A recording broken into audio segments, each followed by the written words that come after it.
17-year-old Jake had always felt like the odd one out. His stepsister, Rachel, had moved in with them 3 years ago, bringing with her a tornado of emotions and baggage that seemed to swirl around their quiet, suburban home. Rachel was 3 years younger, with a fiery spirit and a knack for making people feel both uncomfortable and fascinated. Their relationship was a dance of half-hearted smiles and awkward silences, the kind that grew from two strangers forced into kinship by a second marriage. Their parents, Mark and Linda, had done their best to blend their two families into one. Mark, a stoic, hard-working man with a heart of gold, was always there to lend an ear or offer a firm pat on the back. Linda, on the other hand, was the glue that held everyone together, her warmth and empathy a beacon in the sea of teenage angst and familial tension. But even with their best efforts, the two siblings remained islands, separated by a current of unspoken words and unresolved feelings. The extended family was a patchwork of personalities and histories. There were aunts and uncles who pretended to be okay with the blended family setup, grandparents who never quite knew what to say, and cousins who looked at Jake with a mix of curiosity and confusion. Holiday gatherings were a tightrope walk, everyone balancing the weight of their own secrets and expectations. Jake's room was his sanctuary, a place where he could escape the prying eyes and forced cheerfulness of family get-togethers.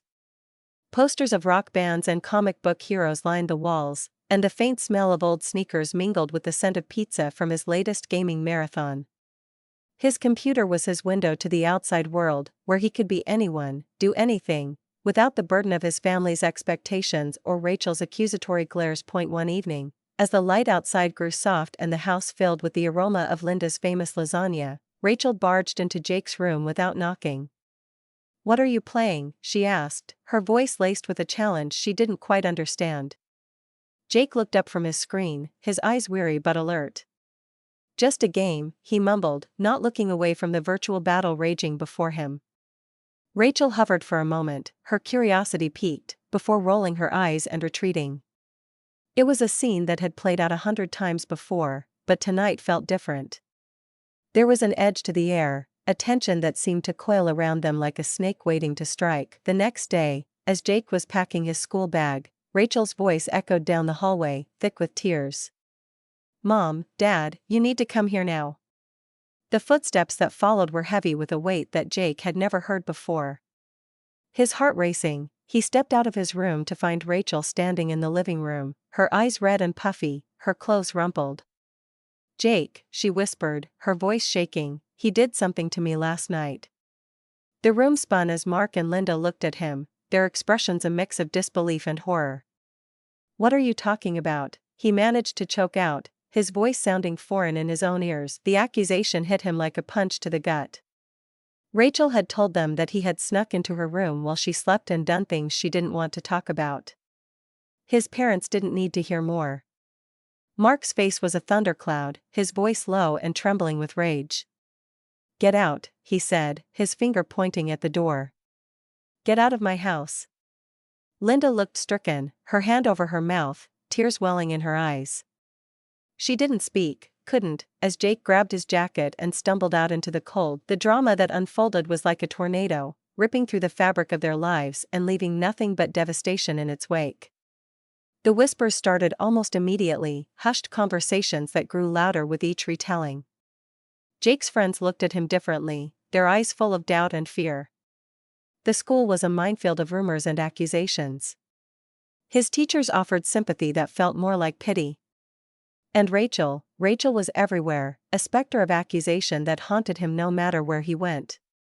She was the damsel in distress, and he was the villain who had shattered her innocence. The house was a prison, the walls closing in on him with every step. The air was thick with accusation, and Jake felt the noose of Rachel's lie tightening around his neck. He knew he had to defend himself, to explain that he would never do such a thing. But every time he tried to speak, the words stuck in his throat, choked by the weight of her story. His parents had always been his biggest supporters, his champions, but now they looked at him with a mix of anger and betrayal that was almost too much to bear. He had to get out, to find a way to prove his innocence before the person he had always seen as a burden became his undoing. On the morning of his 18th birthday, Jake awoke to the sound of muffled sobs coming from Rachel's room. The house was eerily silent, the usual birthday buzz replaced by a suffocating tension. He knew what was coming. Mark's heavy footsteps grew louder as he approached Jake's door, his hand hovering before he knocked. "You need to go," he said, his voice devoid of warmth. "You can't stay here anymore." It was as if someone had punched him in the gut. This was his home, the only place he had ever known, and now it was being taken away from him on the day he was finally supposed to become an adult. Jake's eyes burned with unshed tears as he gathered his meager belongings. Linda hovered in the doorway, her face a mask of pain and confusion. He reached out to her, hoping for some sign of belief, of love, but she flinched away. The rejection was a knife twisting in his chest. His heart felt like it was being torn in two as he walked out the door, leaving behind the only family he had ever known. The cold outside was a slap in the face, a stark reminder of the reality he now faced. He had nowhere to go, no one to turn to. His phone buzzed in his pocket, a string of messages from friends that had turned into a barrage of questions and accusations. He ignored them, the screen a blur as he stumbled down the street. He needed to think, to figure out what to do next. The wind picked up, carrying with it the scent of rain, and he knew he had to find shelter soon. But for now, all he could do was walk, one foot in front of the other, into the unknown future that awaited him. The next 4 years were a blur of minimum wage jobs and late-night study sessions. He worked at the local gas station, the convenience store, and even took on freelance tech work to pay his rent and keep the lights on. College was a battleground, a place where whispers followed him like shadows, casting doubt on every step he took.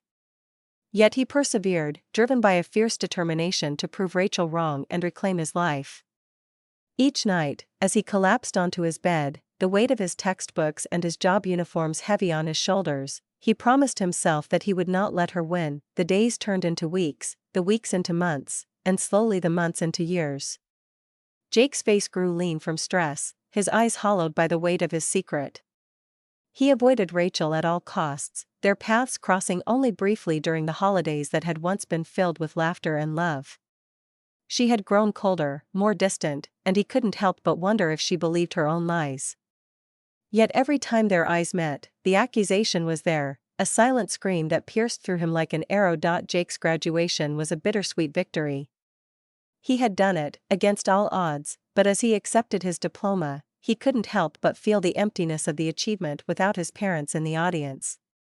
They had not spoken to him since the day he was kicked out, their hearts too bruised by Rachel's words to consider the possibility of his innocence. The gnawing doubt in their silence was a constant reminder of the chasm that had opened between them.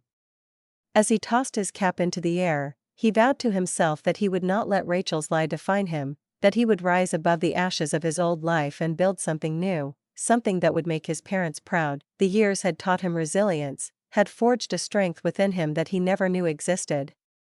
Yet, as he packed his bags and prepared to leave the small town that had become his cage, he felt the ghosts of his past clinging to him. Rachel's face, twisted with pain and accusation, haunted his dreams. The whispers of his classmates, the looks of his former teachers, the absence of his family's love, all of it was a burden he could never truly escape. But he had to try. With a deep breath, he stepped out of his apartment, ready to face whatever the world had in store, ready to fight for his name and his future. Jake threw himself into his work, his mind a whirlwind of innovation and ambition. He started small, working on simple coding projects, but his talents grew like a wildfire. His name began to echo through the tech world, a beacon of brilliance that drew the attention of investors and entrepreneurs alike. His ideas were revolutionary, his execution flawless. Within 5 years, he had founded his own tech empire, a bastion of innovation that grew with each passing month. The company's logo, a phoenix rising from the ashes, was a silent declaration of his triumph over adversity. He became rich, untouchable, a man whose name was synonymous with success. His face graced the covers of magazines, and his opinions were sought after by the powerful. Yet, with each new accolade, his thoughts drifted back to the family he had lost. The birthdays, the holidays, the quiet moments that were now just echoes in his memory. He had built a fortress around his heart, but the walls were made of glass, and every glance at Rachel's photo on his old nightstand sent a shiver down his spine. He missed them, missed the life that had been stolen from him by her lie. But he had made a choice to move forward, to become something more than the boy they had all believed him to be. Then, one day, the silence was broken. His phone rang, displaying his mother's number. His heart skipped a beat, and his hand trembled as he picked it up. "Jake," she said, her voice shaking, "we need to talk." Over the next few weeks, the calls grew more frequent, the conversations more urgent. His father's gruff voice, Rachel's tears, his mother's pleas for forgiveness, they all swirled around him, a tempest of emotions he had thought long buried. They had found something, they said, something that made them question Rachel's story. A shred of hope began to grow in Jake's chest, a hope that perhaps the truth could set him free from the prison of his past. Finally, unable to resist the siren call of his family's regret, he agreed to meet them at a neutral location, a coffee shop on the outskirts of town. He sat at a table, his heart racing, as he watched their car pull into the parking lot. His mother, her eyes red from crying, rushed towards him, her arms open. Rachel followed, her gaze downcast, her shoulders slumped. "Jake," she murmured, "I'm sorry." The words hung in the air, heavy with the weight of years. Rachel looked up, her eyes meeting his, and he saw the truth in her gaze. She had lied because she had been afraid of the monsters that had haunted her own past, afraid of the man who had truly hurt her. The man she had never had the courage to name. "It wasn't you," she whispered, her voice breaking. "It was Uncle Larry." The revelation hit him like a truck, knocking the wind out of him. Uncle Larry, their mother's brother, had been the one to hurt Rachel, and she had pointed the finger at Jake, the one person she knew wouldn't fight back. The one person who had always been there for her, despite their strained relationship. The room spun as the truth unfurled before him. Rachel had been a victim twice over, first of Larry's vile actions, then of her own fear and guilt. As they sat in the quiet coffee shop, the air thick with unshed tears, Jake felt the anger and resentment begin to melt away. He reached out and took her hand, squeezing it tightly. "I know," he said, his voice steady. "And I forgive you." The tension in the air crackled as Rachel began to sob, her shoulders heaving with the force of her confession. Mark's arms wrapped around both of them, a silent apology etched into his stance. Linda held Rachel, her eyes never leaving Jake's. Their conversation was a minefield of apologies and explanations, of tears and painful revelations. Rachel spoke of her nightmares, her fear of being alone, her desperate need to feel safe. And Jake, for the first time in years, felt a flicker of something warm in his chest, something that could only be described as compassion. He knew now that Rachel's lie had not been about him at all, but about the monsters that lived in the shadows of her mind. It was a revelation that changed everything, that offered a path to healing. As the sun set, casting long shadows across the table, Jake realized that the truth had set them all free.